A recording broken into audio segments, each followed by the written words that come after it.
Today I am working on some Morenci waterweb turquoise imitations. I know that I have already shown you several ways, maybe 4 or 5 already, on how to make turquoises, but that is just because there are so many of them and they are all so gorgeous. So join me and let me show you what is the easiest way to imitate a waterweb turquoise.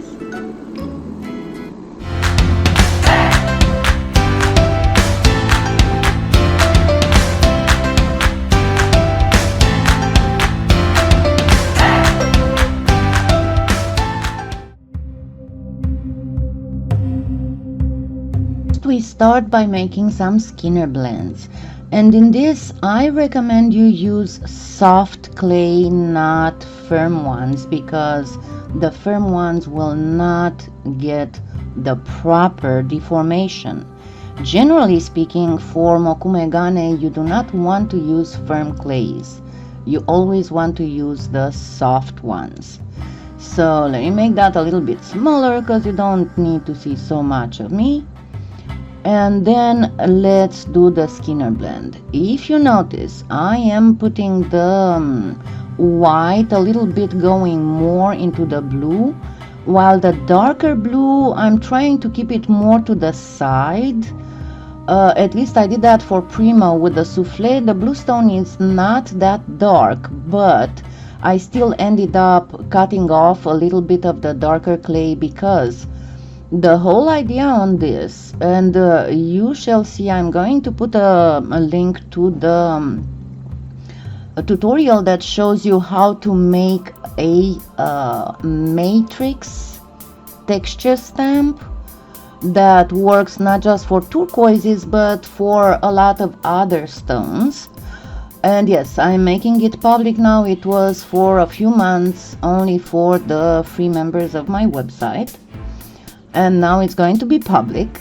But yes, so what you do with the Skinner blend, after you create it, you narrow it and then you stack it. I'm using the stacking for Premo, and I'm going to use the plug narrowing for Souffle, so I can show you both methods. And after you do your little plug, what you want to do is to flatten it in such a way that you will get on one end, on one side of the flat sheet that you get, one side would be light and one side will be dark. Kind of like the way I showed you in the Faux malachite tutorial. Only in this one, what you want to do is to have the dark side fairly thin, because that is the dark side that, the way I showed you in the Faux, I think it was the Kingsman turquoise, that is exactly what will give you all that water webby effect. Because in a water web turquoise, what you have a type of gradient that goes from the edges of the turquoise nuggets lighter towards the middle of the turquoise nugget that is inside the matrix.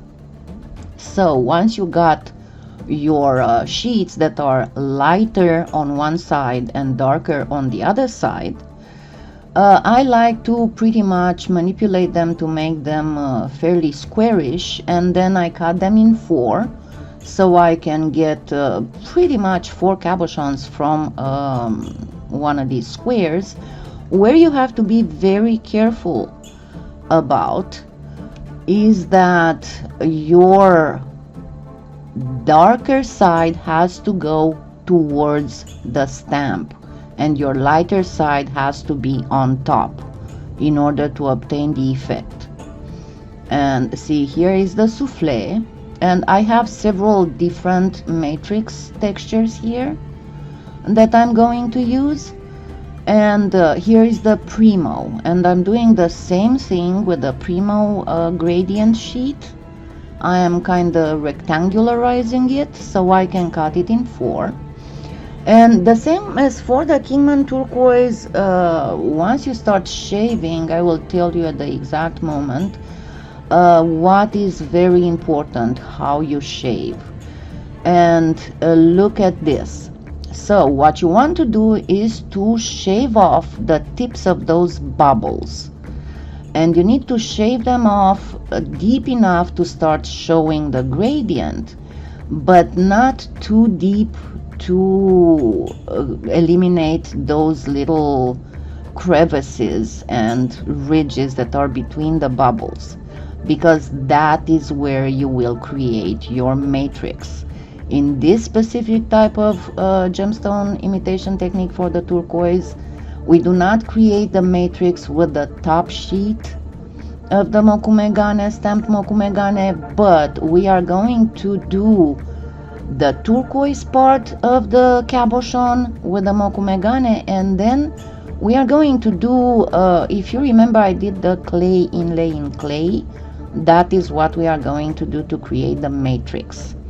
See, here I have a different texture, and I am doing the same thing. I am kind of shaving off just the tops, but you want to go in some areas a little bit deeper and in some areas not so deep, so you can get some color variation exactly like it happens in the natural stone.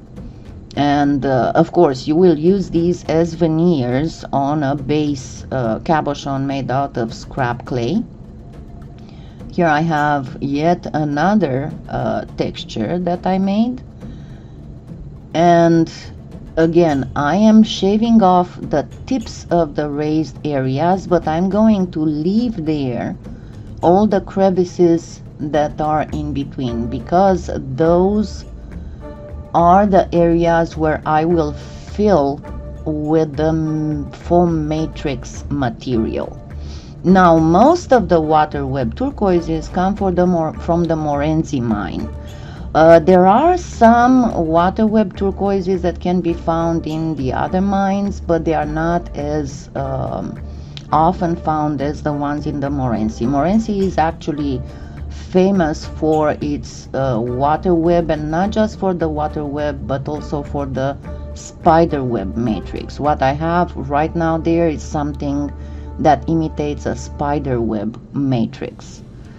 And again, I will be leaving alone some of those crevices between the bubbles so I can fill them up with the faux matrix filler.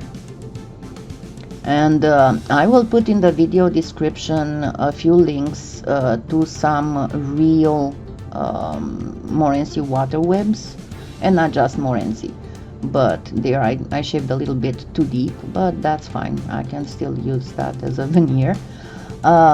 So you can see exactly what happens. Again, this can be made in different ways, but what I wanted to show you was the easiest way to obtain a very realistic faux Morenci waterweb.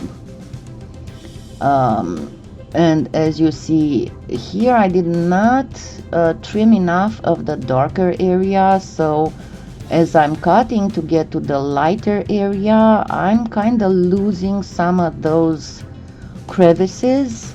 So you have to be very careful when you make that plug. So make sure that the darker side is not very thick.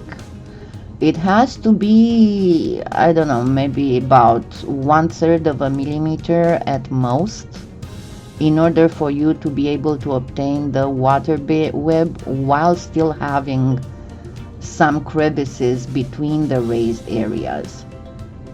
But I wanted to show you how I'm shaving in several of these cabochons, so veneers for cabochons, so you can see pretty much how you're supposed to do it and how you're not supposed to do it. Because, for example, you're not supposed to shave all the way to the tile, but you know, me and my hands twitching anyway. So now let's see how we form the cabochons. It's very simple. You just first form some cabochons out of the scrap clay. And I have shown you how to do that in several of the free tutorials on YouTube, including on the, if I'm not mistaken, on the Kingman and on the Faux opals some. But you just form your cabochons. You can use molds if you have problems forming cabochons by hand. And then you just place the veneer on top of the cabochon. With great care, again, you do not flatten the veneer. And careful when you cover the cabochon with it, do not flatten it. Here I'm putting it on just a plain sheet of clay, but I am cutting in a diagonal inwards underneath the veneer so that I can fold the veneer over and it will form a round edge, exactly like in a rectangular turquoise cabochon. And you can put two sheets of base clay if you are not very comfortable with working just with one. You have to think that if you make them biggish, they will be fairly heavy. Still not as heavy as the real turquoise, but still. So this is pretty much how you make the cabochons, and next we bake them.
Now, if you want to obtain even more realism, what you can do before putting these in the oven to bake, just get some crayon, and the best effects you get with the crappiest crayons. So I generally use for turquoises some crayons that I had bought at the Dollar Tree, and I paid like $1 for a pack of 6 colors.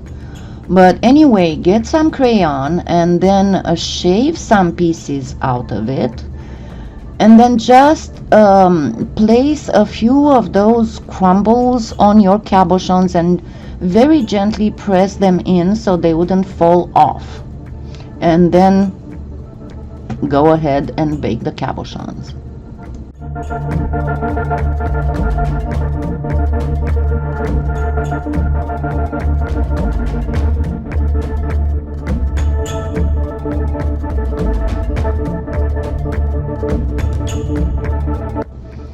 For some of them I will be using copper, for some of them mixes of copper and gold, for some of them mixes of gold and bronze, and for some of them just plain silver. What you want to do is to cut little slices of your metal mixes, and then mince them really good. The thing is that when you make your metal mixes plugs, you have to stack them so that you will have a mica alignment in such a way that when you start mincing them, you will get each of those crumbs will have a specific mica shift. The little mica particles in it will be all oriented in one direction. And then you need to mince them at about 1 millimeter and make sure that you toss properly. Then you place some bacon bond on the surface of your cabochon, making sure that you put a lot in those crevices. Wipe the cabochon with a paper towel dipped in alcohol to remove the bacon bond from the raised surfaces, and then simply cram those metal translucent mix in there, after which you just shave the excess as much as you can, and then simply go ahead and bake them again. The thing is that you will not be able to shave all the excess, and this is why in order to obtain an optimum result, you will have to sand these cabochons with a very low grit. But in case I didn't tell you before, this is how the mica shift and the mokumegane were initially obtained in the dawn of polymer clay, when we didn't have that good blades and all that. And in order to achieve the mica shift effect and all that, we would bake and then simply sand the raised surfaces. Well, the pioneer years. But this is what you do with this. So you do not sand the cabochons after you have baked them, before putting the matrix, quote unquote, a mix of metallic powder in translucent. Then you shave as much of the excess that you can. You can reuse what you have shaved, again simply by mincing it, and then you simply bake the cabochon, and then you sand it with low grit. I will post a note how I do it, and then slowly move to higher grit. Be aware of the fact that on the lower grits you absolutely must go from very close up grits to the next very close up grits. Do not skip too much, because a too high grit of sandpaper will not be able to remove the scratches a much lower grit had left on the polymer clay. So at this stage, again, look at what I am doing. I am cramming that mix in those little crevices that are left after I had shaped the top of the bumps in the left by the matrix texture sheet. And then I am mincing this, placing bake and bond, and then cramming them in the crevices. This way, especially if you have properly stacked your metal mixes and everything is, well, I said mica particles, but they are actually metal particles. They are all oriented in one direction. When you are cramming them in, and then afterwards when you are going to sand them, you will obtain pretty much that shine that appears in the Morenci, and not only waterweb turquoises in the matrix, because the matrix of a turquoise is usually made of copper. But in some mines, and all that goldish thing comes from the copper, and it's bronzish more than goldish. But in some mines, and including the Morenci mine, the matrix is not so much copper as it is pyrite. So the matrix in these specific turquoises can be anywhere from bright silver, very whitish silver, all the way to a more golden look, but it is not a gold. It is the color that the pyrite gets when it gets oxidized. I mean, if you didn't know, I'm telling you now, and if you know, you'll remember now that pyrite and pyrite inclusions were always known as the fool's gold. So this is how you will obtain the illusion of a proper metal matrix that a normal waterweb turquoise has. So I'm going to let you see how I'm making a few more of those and how I'm trying to fight my hair, because most of the time, especially after I had chemo, my hair and I have very different opinions about what a hairdo should look like. So there are days in which we don't get along very well. But anyway, see here I used a simple direct silver only. I did not mix in other colors. And I'm going to treat it exactly like I did with the other ones. You can already see a little bit there how there is some metal shift, not mica shift, because that's not mica. But you can already see the metal shift happening there. That will give to that faux matrix the aspect of the real matrix, metal matrix in a turquoise. So I'll let you watch this, and next I will be making a beautiful Native American inspired piece of jewelry, because so many of you have asked me to revisit that subject. So happy claying!